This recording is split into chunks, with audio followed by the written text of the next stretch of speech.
ভারত উপমহাদেশে অবিভক্ত বাংলায় যখন আহলে হাদিসরা এদেশে কোরআন এবং সুন্নাহর দাওয়াত দিচ্ছে, রন্ধ্রে রন্ধ্রে আহলে হাদিসরা যখন বসবাস করা শুরু করেছে, তখন এদেশের কিছু বেদাতি, কিছু মাযহাবি ভাইয়েরা, কিছু কবর পূজারীরা, কিছু মুশরিক কিছু ব্যক্তিরা এদেরকে দেখে বলতো ফারেজি। কেন?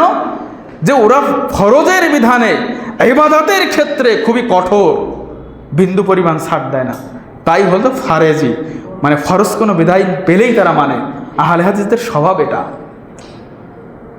কনসার্ট হোক, মেলা হোক, আর অশ্লীলতা হোক, সিনেমা হল হোক, আর মানুষের হার হামেশা ভোগ বিলাসের জায়গা হোক, আরে আমি আহলে হাদিস, কোরআন এবং সুন্নাহর অতন্দ্র প্রহরী, এবং আমি একজন মানার দিক থেকে আমি একজন ফারেজি।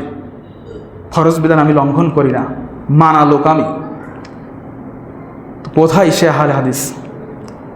কোথায় আমরা সেই সালাফি? আল্লাহু আকবার।